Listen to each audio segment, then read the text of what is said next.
Muchas gracias. Buenas tardes con todos, estimados colegas. Agradezco primero la invitación por parte del comité organizador y aplaudo la iniciativa de la capacitación continua por parte del Colegio de Enfermeros. El tema que me han asignado es intubación y extubación endotraqueal. Bueno, les voy a presentar aquí solo a manera de recuerdo un poco de la anatomía.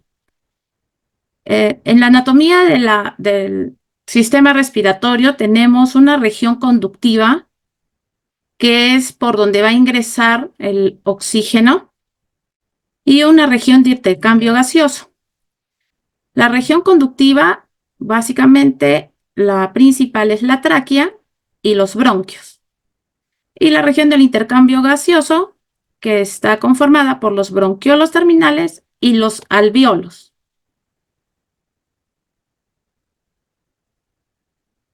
¿Qué función cumple el aparato respiratorio? Uno es la ventilación, que consiste básicamente en el ingreso del oxígeno hacia los alvéolos y el retiro de CO2. Esto, bueno, por una característica, ¿no?, de los tejidos propios del alvéolo y por la diferencia de presiones. Sabemos que el intercambio gaseoso se da en el alvéolo a través de la membrana alvéolo capilar. Aquí les muestro esta imagen en donde observamos la tráquea, el bronquio derecho, el bronquio izquierdo y, bueno, los bronquiolos. Esta imagen nosotros la vamos a poder observar en una placa de tórax y es importante que nosotros más o menos sepamos diferenciar para que podamos observar la ubicación del tubo endotraqueal. Si bien no es algo que sea función nuestra, básicamente es parte médica, pero sí es importante que nosotros conozcamos, a veces por curiosidad, nosotros vemos la placa de rayos X y observamos que el tubo no está bien, no está en la zona en donde debería estar, ¿no? A veces está muy afuera, a veces ha ingresado, se ha ido más para el bronquio derecho. Entonces nosotros podemos hacer referencia y decirle al médico que por favor lo revise para que se pueda reubicar ese tubo endotraqueal. Ahora, ¿cuál es la importancia de la ventilación? Es muy importante y es vital.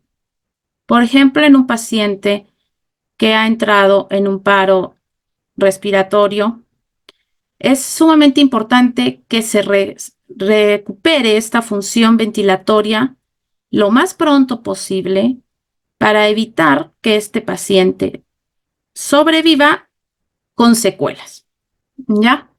Entonces, el objetivo de una intubación rápida para recuperar la ventilación óptima es hacerlo en el menor tiempo posible. ¿Y cómo vamos a lograr esto? Con experticia, con orden, preparación, ¿no?, y conocimiento. Es importante que nosotros sepamos cómo se maneja la vía aérea, ¿no? Por ejemplo, aquí tenemos un paciente, bueno, es una maqueta, pero simula un paciente en una posición óptima para recibir ventilación o asistencia respiratoria.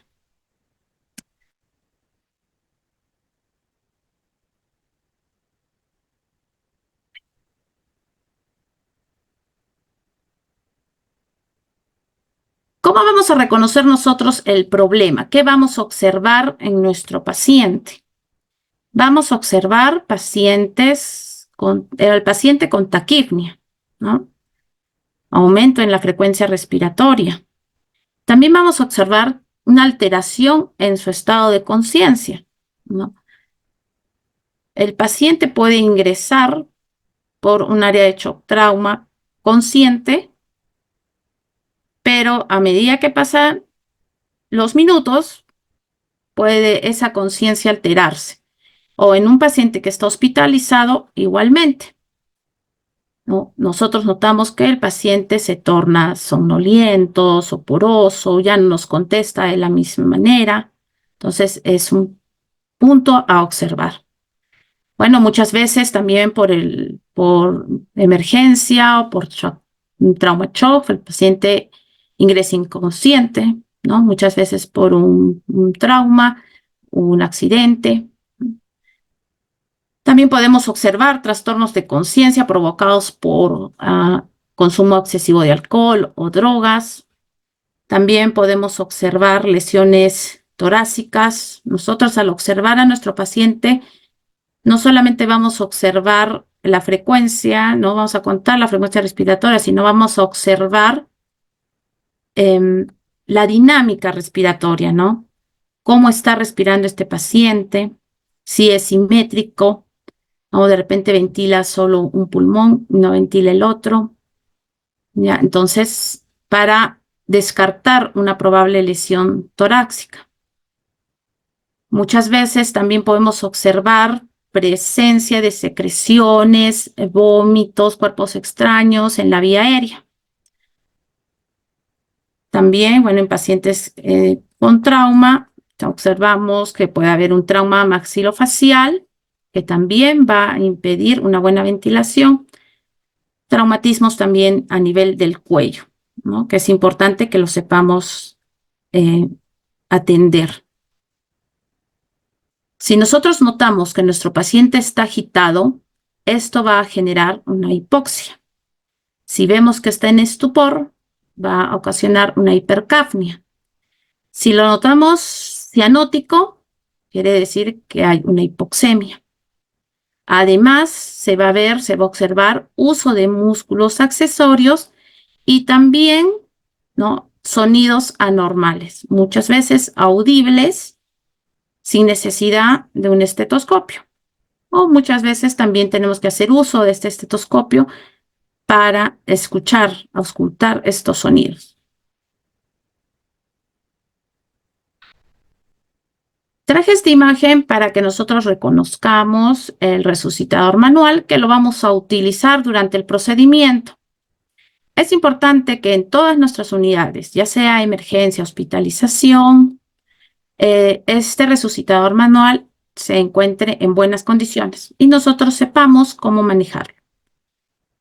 Tiene una válvula unidireccional, tiene una mascarilla que es adaptable anatómicamente al rostro del paciente, el cuerpo autoinflable, un accesorio por donde va a ir la toma de oxígeno, la bolsa de reservorio.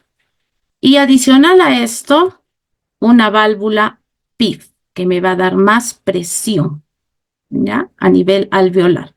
Importante que si nuestro resucitador manual cuenta con esta válvula PIF, a veces no cuenta, pero algunas sí, si es que contara, esta válvula PIF debe encontrarse en 5.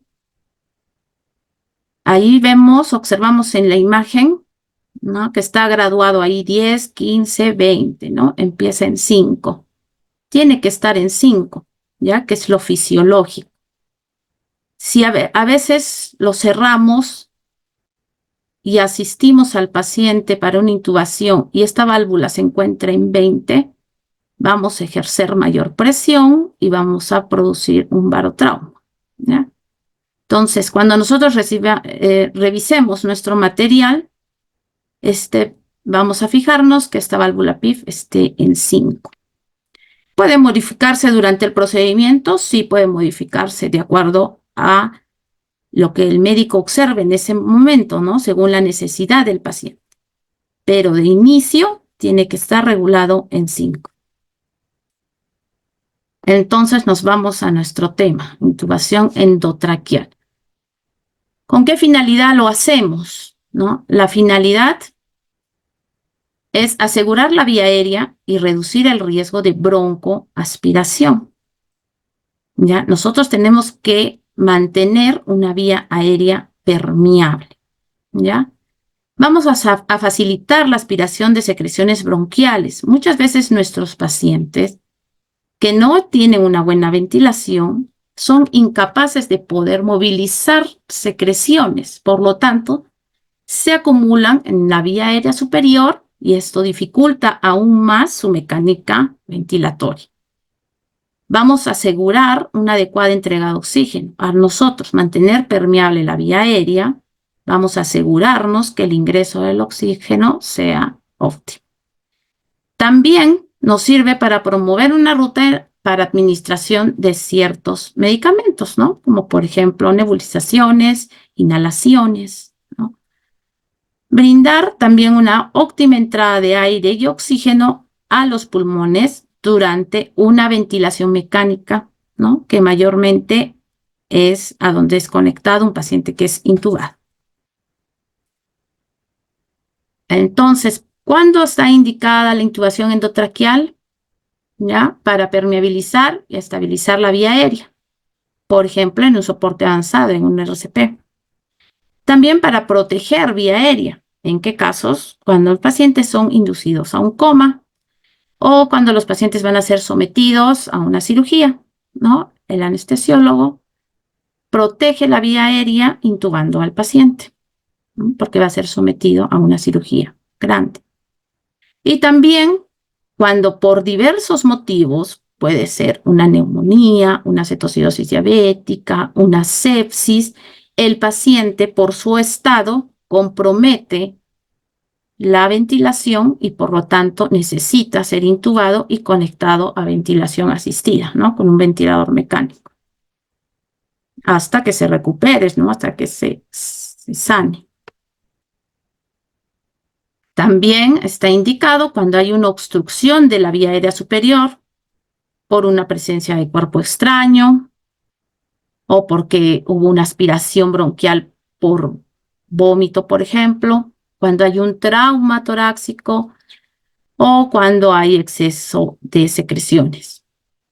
También cuando hay una ausencia de reflejos protectores de la vía aérea, ¿no? Por una depresión respiratoria producida, como les dije, por una anestesia o un trauma craneal con disminución del nivel de conciencia, por ejemplo, un Glasgow menor a 8 o una hipoxemia grave, ¿no? O también, por ejemplo, ¿no? En este caso puede ser los pacientes que tienen, por ejemplo, miastenia gravis, en donde hay una debilidad muscular. Estos pacientes no pueden, necesitan ser asistidos. O un paciente con Guillain-Barré, en donde también observamos, ¿no? Por ejemplo, que hay una dificultad debido al déficit muscular, que no van a poder ventilar bien. Y como les dije, la necesidad de aplicar ventilación mecánica a presión positiva. Es importante tener en cuenta 5 preguntas cuando vamos a intubar. ¿Necesitamos permeabilizar la vía aérea? Sí, intubamos. ¿Necesitamos proteger la vía aérea? Sí, intubamos. ¿La ventilación de este paciente es inefectiva? Sí, entonces intubamos. ¿La oxigenación que está recibiendo es insuficiente? ¿No? Por ejemplo, está con máscara de reservorio, cánula de alto flujo, y aún así la oxigenación continúa siendo insuficiente. Se tiene que intubar. Y hay un potencial deterioro clínico también, ¿no? ¿Para qué esperar que el paciente se agote, ¿no? Si no va a haber una mejora pronta, ¿no? Por ejemplo, un paciente con una neumonía en donde la placa se observa que están tomados ambos pulmones, por gusto voy a esperar a que este paciente pueda ventilar bien. Es necesario que este paciente sea intubado y conectado a un ventilador mecánico hasta que pueda recibir sus antibióticos, su tratamiento, se cure y recién pueda él ventilar por sí solo, ¿no? Entonces, no vamos a dejar que nuestro paciente se agote, ¿verdad? Por eso es que está en continua observación. Aquí, bueno, es algo que no lo usamos nosotros mucho, más es usado por el médico, pero sí es importante que nosotros sepamos. No, esto es una manera de nosotros predecir, ¿no? Qué tan difícil va a ser la intubación orotraqueal, ¿no? Sirve de guía al médico, ¿no? Cuando una vía está totalmente aperturada, es un grado 1, o acá en el último observamos que no se observa, ¿no? El ingreso, entonces va a ser difícil, va a ser una intubación difícil, ¿no?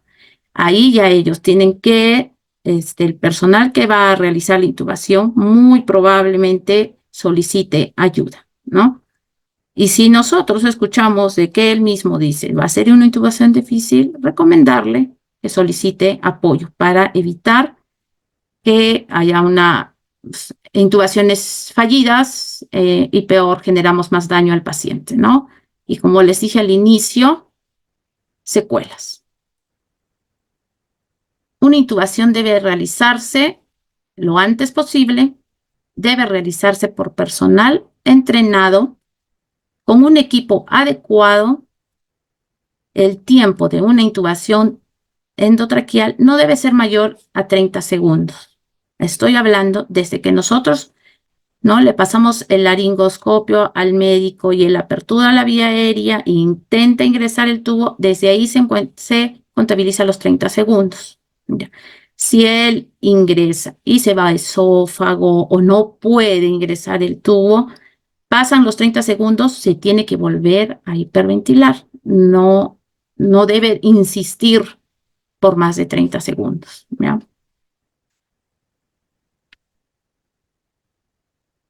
Importante para nosotros como enfermeras, nuestro material debe estar completo, debe estar revisado y debe estar ordenado, porque cuando el material está en mal estado, incompleto, desordenado, va a ser un fracaso, un probable fracaso de una intubación endotraqueal.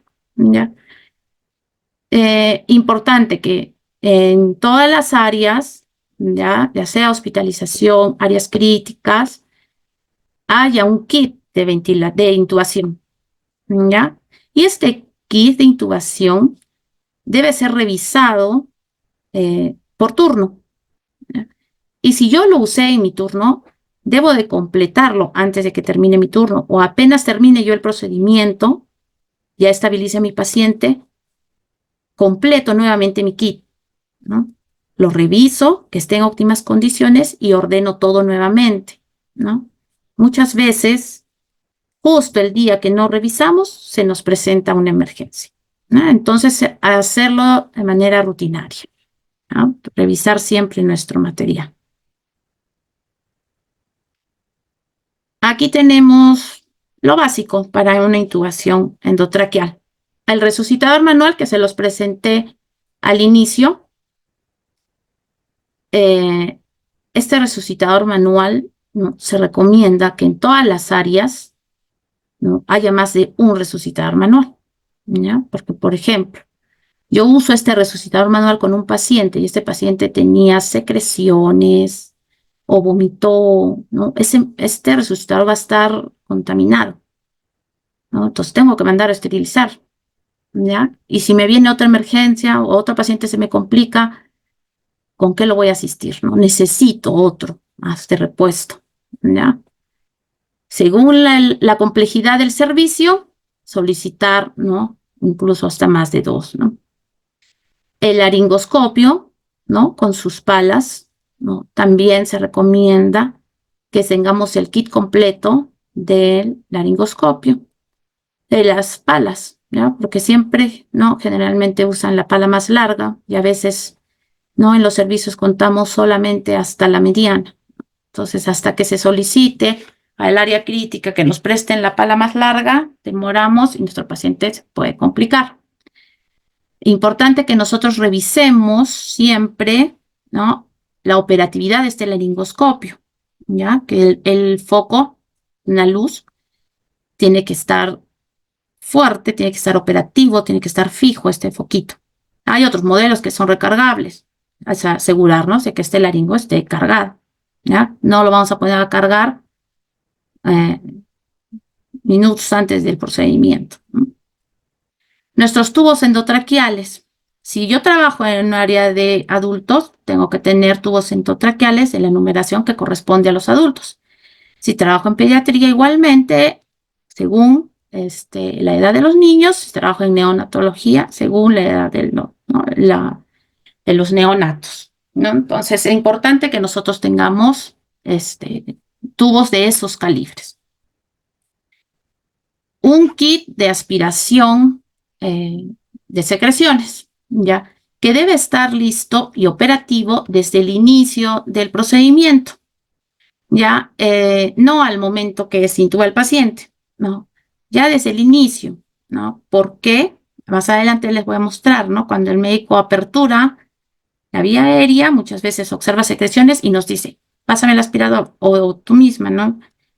Aspira secreciones, ¿no? Entonces no vamos en ese rato a jalar el aspirador, traer las sondas, no, ya tiene que estar operativo, ¿ya? Y listo, con sondas suficientes para poder aspirar.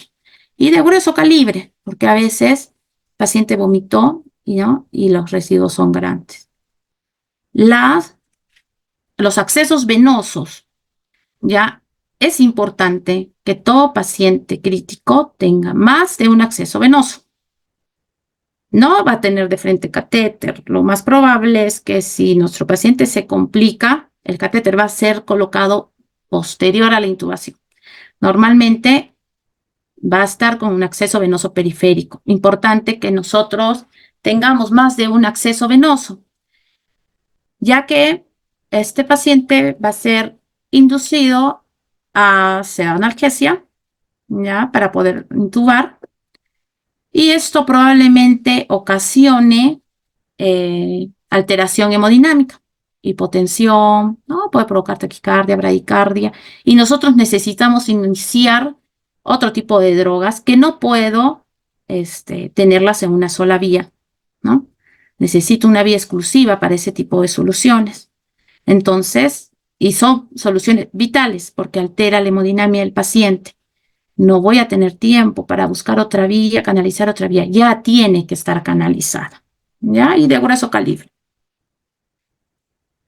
Y bueno, y nuestros equipos de bioseguridad. Importante que nosotros hagamos cumplir las normas de bioseguridad, ¿ya? Hay que decirle al médico, póngase la mascarilla, póngase los lentes, póngase los guantes. Si va a intubar, guantes estériles, ¿ya? Bueno, acá tenemos nuestro tubo. Vamos a ver, acá están las partes en la siguiente figura. El adaptador o conector, que el diámetro universal son de 15 milímetros. Esto va, ¿a qué se refiere esto? ¿No? Que todo lo que es corrugado de ventilación va a tener esos 15 milímetros, es universal. Los tubos en T van a tener 15 milímetros, ¿no? Los adaptadores de las máscaras, los adaptadores de los dispositivos de alto flujo van a tener ese mismo diámetro. Después tiene la escala o numeración en centímetros que nos va a servir para nosotros verificar a qué altura se dejó el tubo, en qué comisura, como le llamamos, ¿no? El balón piloto, ya, que contiene una válvula antirretorno o unidireccional, ¿no? O sea, yo voy a insuflar por este balón piloto, voy a insuflar aire para el balón de neumotaponamiento, ¿ya? Y como es unidireccional, no va a retornar. ¿Qué pasa si este balón yo lo encuentro desinflado? ¿No? Voy a tener que vigilar, voy a tener que volver a insuflarlo y vigilar, ¿no? Si se vuelve a desinflar, lo más probable es que el balón de neumotaponamiento se haya roto y necesite un cambio de tubo este paciente, ¿ya? Y bueno, y la línea radiopaca. Esas son las partes de nuestro tubo. Hay algunos que no tienen el balón de neumotaponamiento, ¿no? Sobre todo los de menos calibre, ¿no? Los pediátricos, los de neonato, no tienen ese balón de neumotaponamiento. Entonces, vamos a iniciar nuestro procedimiento con la hiperventilación de nuestro paciente, poniéndolo en la posición adecuada, ¿ya? Una hiperextensión, ¿ya? Si ustedes observan en la figura, ¿no? El objetivo de esta hiperextensión es alinear la vía aérea, ¿ya? Y sea más visible y fácil el ingreso del tubo endotraqueal. Pero hay una salvedad, ¿no? En caso de los pacientes que tienen trauma cervical o con sospecha, ¿no? Entonces, Normalmente ingresan ya algunos con su collarín, ¿no? Algunos les colocamos el collarín al momento del ingreso a shock trauma, ¿ya? Y ahí se va a tener que hacer otra maniobra de una tracción mandibular, ¿no? Que el personal que va a hacer la intubación tiene que tener experticia en hacer esa maniobra. Esto es lo que nosotros, bueno, el médico va a observar al momento de la intubación, ¿no? Nosotros vamos a pasar el laringoscopio, ¿no? En la posición en la que la tiene en la imagen. Y es aquí en donde les comenté, ¿no? Que a veces ellos aperturan y ahí hay secreciones, ¿no?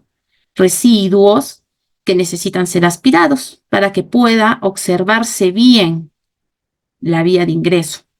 Entonces ahí muchas veces se tiene que aspirar las secreciones, ¿no? Vamos a alcanzar el tubo endotraqueal, en algunos casos con una guía metálica de ayuda, algunos no lo van a solicitar, ¿ya? Alcanzamos el tubo endotraqueal, ¿ya? Va a ingresar, ¿ya? Una vez que ingresa, ¿no? Vamos a observar la comisura en la que lo está dejando. El médico nos va a solicitar que insuflemos el balón y él va a conectar el resucitador manual. Para esto ya nosotros hemos retirado la mascarilla con la que se hiperventiló al inicio, ¿ya?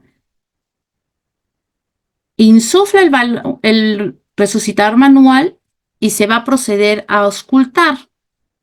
Tiene que pasar en ambos campos pulmonares. Y nosotros tenemos que saber, ¿no? ¿Dónde auscultar? ¿Cómo auscultar? ¿Qué tenemos que escuchar? Ya tiene que pasar en ambos campos pulmonares. A veces se va más para el lado derecho, por la anatomía de ese bronquio, ¿no? Entonces, referimos al médico, se desinfla el balón de neumotaponamiento y se retira, ¿no?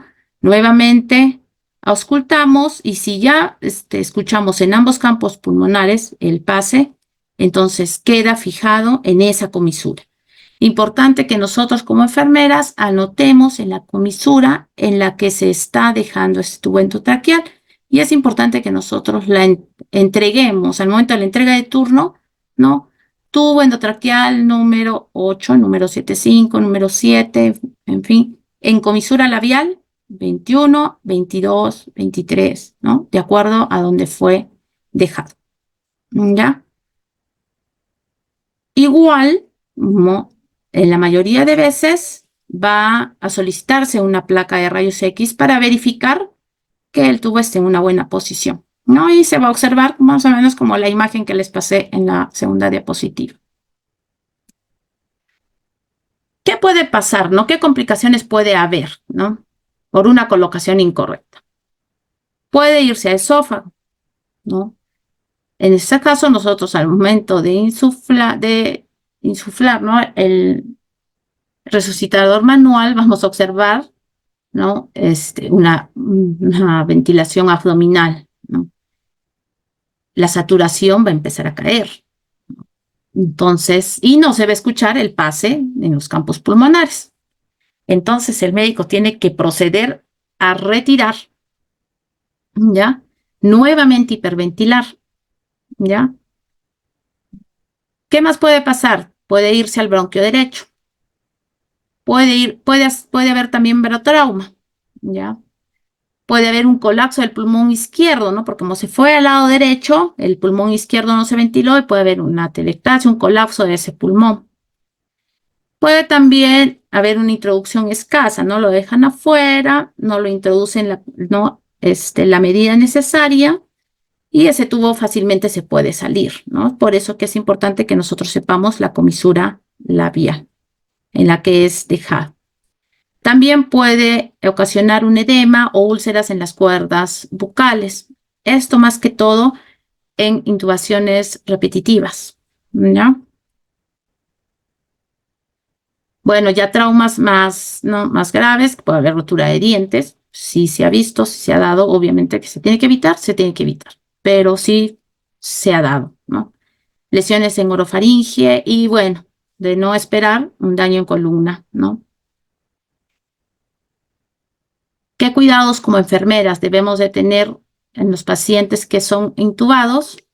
Marcar el tubo endotraqueal a la salida de la cavidad bucal para identificar cualquier tipo de desplazamiento del mismo, ¿no?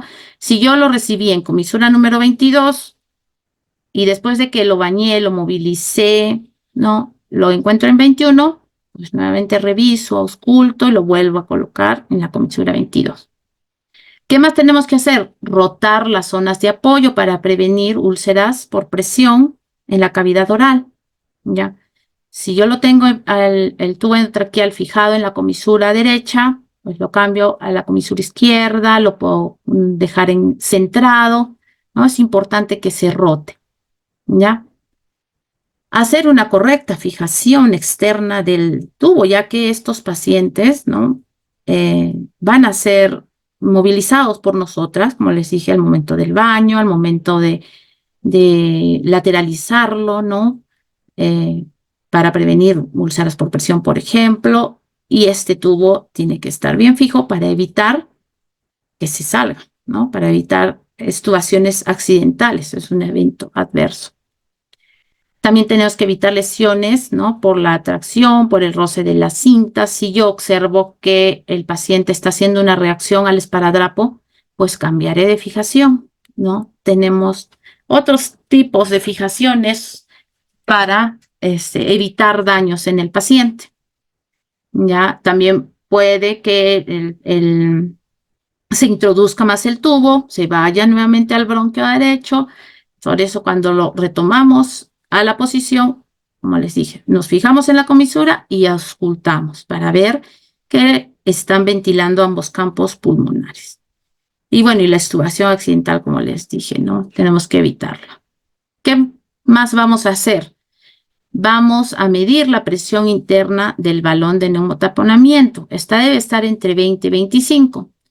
Y aquí en la imagen observamos, este es un medidor de CAF, que no todas las unidades los tienen, pero es ideal que se tenga para poder ser medido siempre este CAF y se mantenga en esta presión de 20 a 25 para evitar una excesiva presión que me produzca una lesión, ¿ya? En la mucosa y pueda haber daños a nivel de la tráquea, ¿ya?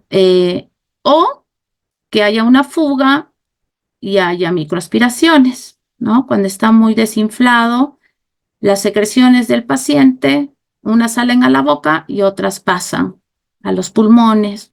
El paciente se complica, viene la neumonía asociada a la ventilación mecánica, más días en ventilación, más antibióticos, más días hospitalizados, ¿no? En fin. Entonces, lo ideal es comprobar una vez por turno. Ahora, hay métodos también, ¿no? De nosotros poderlo comprobar de manera manual, ¿no? Lo que sí les aconsejo, o sea, no debe estar desinflado, ¿no? Ni tampoco tiene que estar como un balón, una pelota, ¿no?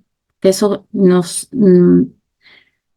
indicaría que está presionando la mucosa traqueal, ¿no? Y si está muy desinflado, como les dije, va a haber microaspiraciones.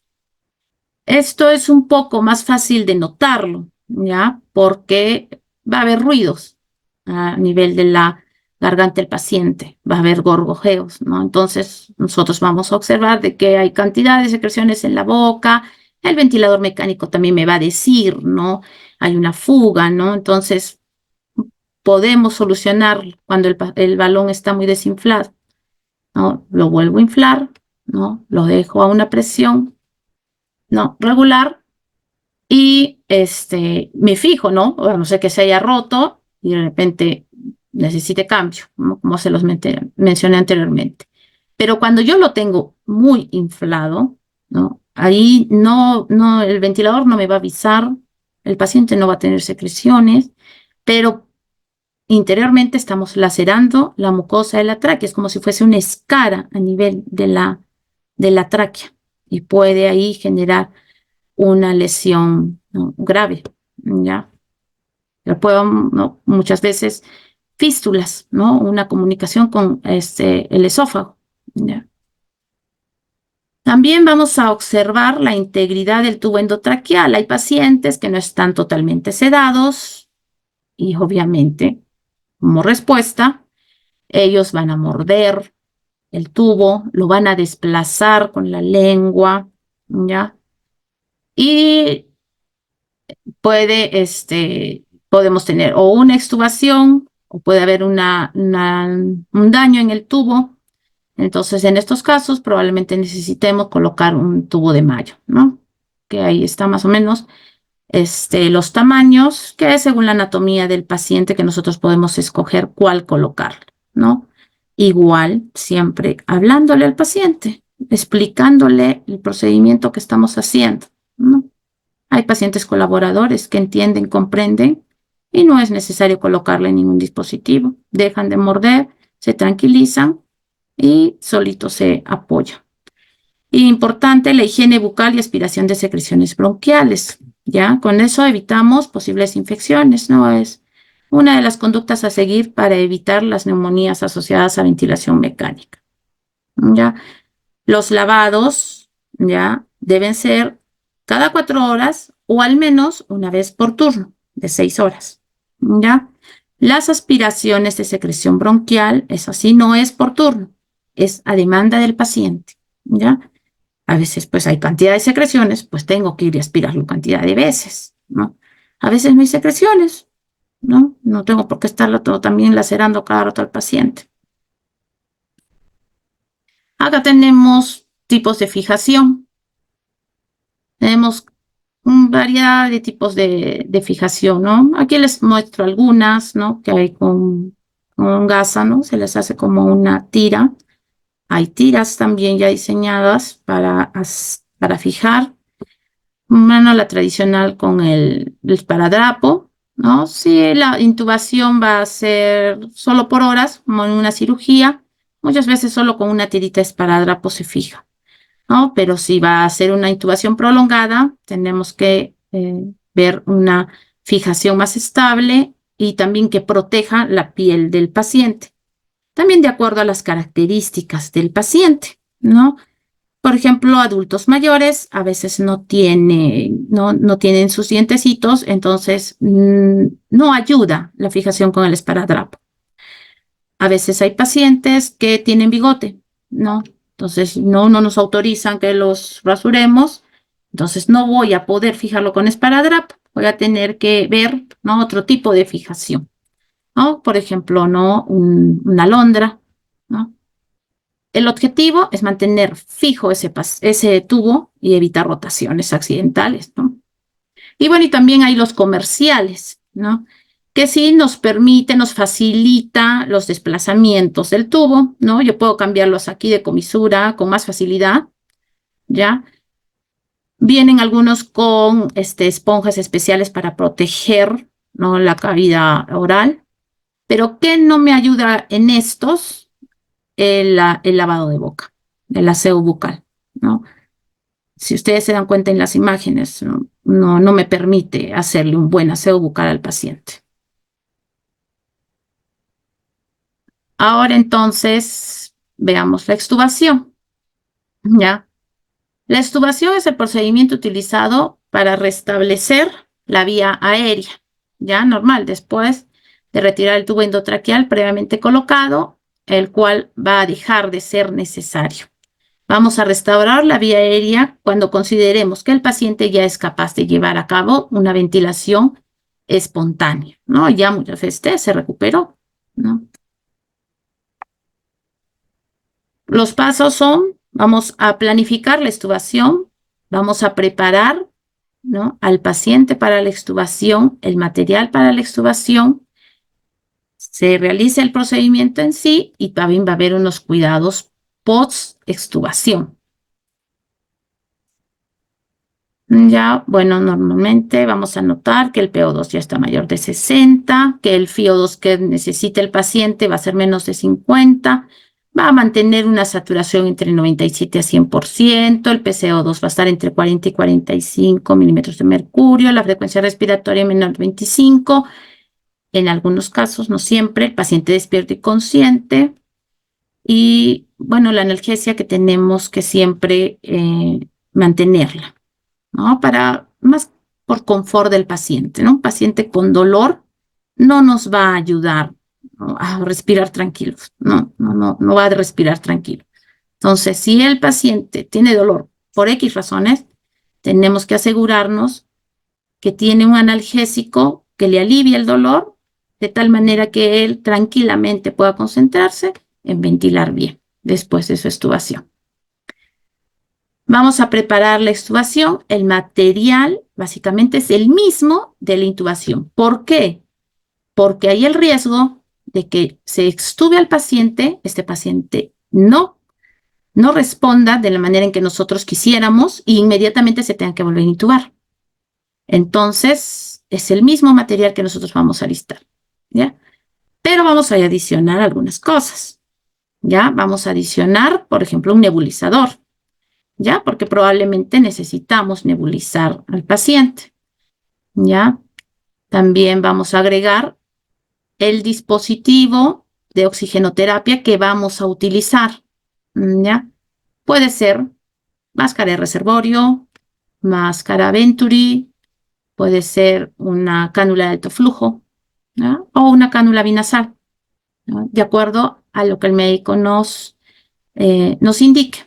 Pero igual nosotros sabemos que tenemos estos dispositivos de oxigenoterapia, ¿no?, que los tenemos que tener listos para colocárselos al paciente al momento que es retirado el tubo, ¿no? ¿Qué más nosotros vamos a observar en nuestro monitoreo? ¿Ya? Tiene que tener una hemodinamia estable, ¿ya? Tiene que mantener un adecuado balance hídrico. Paciente no se recomienda, ¿no?, que no tenga fiebre, que estén estables los electrolitos dentro de los valores normales y no haya alteraciones en la coagulación. Entonces, para extubarse, en algunos casos se preoxigena, se le da FiO2 100%, se le coloca al paciente en posición semisentado.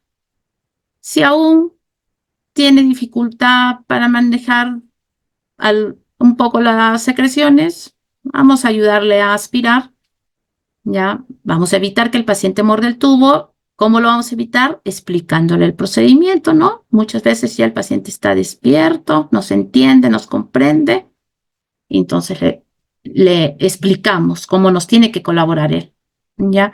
Y tiene que ser capaz de mantener una ventilación espontánea adecuada, ¿ya? Cuando el paciente está despierto, se desinfla, ¿no? El paciente despierto se oxigena, se desinfla el manguito del balón de neumotaponamiento, se retira el tubo. Colocamos nuestro dispositivo de oxigenoterapia. Si empezamos con máscara de reservorio, le damos a 100%. Si le colocamos máscara Venturi, le damos al 50%, o sea, al tope de ese dispositivo de oxigenoterapia. Luego comprobamos la permeabilidad de la vía aérea y nos mantenemos pegadas al paciente.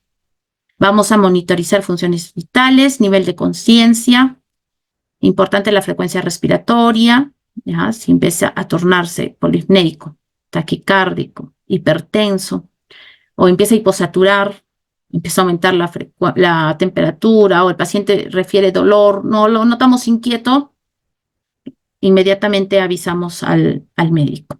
No se retira el material que pusimos para una probable intubación, ¿ya? Aún no se retira. Signos de alarma. Puede haber precoces. Ni bien nosotros retiramos el tubo, escuchamos un estridor, ¿no? Que para eso nosotros hemos alistado nuestro nebulizador, ¿no? A veces nos indica en ese momento nebulizarlo con adrenalina, o previo a la extubación a veces se le coloca un corticoide para evitar ¿no? Que haya este tipo de respuesta. No vamos a de repente observar que hay cantidad de secreciones, no puede todavía él eliminar secreciones por sí solos, puede haber una disnea, una agitación, ¿ya? Y bueno, y después de una cirugía, también podemos observar, ¿no? Que de repente si es una cirugía maxilofacial, ¿no? Puede haber un aumento en algún drenaje, un hematoma a nivel del cuello, ¿no? Entonces, que indique que nuevamente el paciente tenga que ser intubado, ¿ya? Y también va a haber, ¿no? Tardíos, que vamos a ver, pues de repente un barotrauma, ¿no? Que a la larga nos va a requerir nuevamente este paciente otra intubación hasta que se solucione ese problema. Tenemos que administrar oxígeno humidificado. No, nosotros usamos, ¿no? El humidificador, pero ahora hay dispositivos que nos ayuden, aparte de la humidificación, también la temperatura, ¿no? Por ejemplo, las cánulas de alto flujo ya controlan también humedad y temperatura. Y tenemos también sistemas de humidificación activa, en donde no solamente me va a dar humedad, sino también temperatura. Y esto va a ayudar a mantener fluidas las secreciones y a eliminar con más facilidad las secreciones. Vamos a explicarle al paciente y vamos a forzar que tenga respiración profunda, que tosa para contribuir a que elimine si es que hay secreciones, para que sea más fuerte su respiración. Muchas veces estos pacientes han tenido, ¿no? Una intubación prolongada, ¿ya? Y se le tiene que ayudar, ¿no? De alguna manera con fisioterapia, ¿no? Respiratoria. Como les dije, de repente, ¿no? Nebulización con adrenalina, si es que ahí se presenta estridor, ¿ya? Y una buena analgesia, como les dije, ¿no? En caso el paciente haya sido sometido a una operación, asegurarnos de que no sienta dolor, ¿ya? Bueno, acá hay un diagrama de flujo en donde más o menos vemos los pasos: una preoxigenación, la preparación, el tratamiento con la presedación, ¿ya?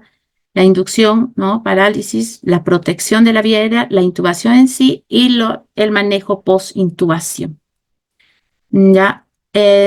No les hablé de las drogas, ¿no? Que se utiliza para inducir, ¿no? Si el paciente es ingresado por shock trauma, muchas veces ingresa inconsciente. En nuestros pacientes, muchas veces no es necesario inducir coma, ¿no? Porque el paciente está inconsciente. Pero un paciente que está hospitalizado, que está despierto, pero con una mala dinámica respiratoria, sí voy a tenerlo que sedar, ¿no? Generalmente, ¿qué nos indican? Midazolam de 5 miligramos, fentanilo, propofol, y para relajación, rocuronio o becuronio, ¿no? Entonces, yo tengo listas en mi kit que les comenté, ¿no? Estas drogas para ser cargadas en el momento que el médico me lo solicite, en la dosis que él me lo indique, ¿ya? Para niños, ¿no? Los diámetros son distintos. Una manera de calcular, ¿no? Es la edad entre 4 más 4. Por ejemplo, si el niño tiene 6 años, dividido entre 4, 1.5 más 4, alisto un tubo 5.5. Siempre se recomienda, tanto en adultos como en niños, medio menos, medio más. Es decir, un tubo 5, 5, 5, 6.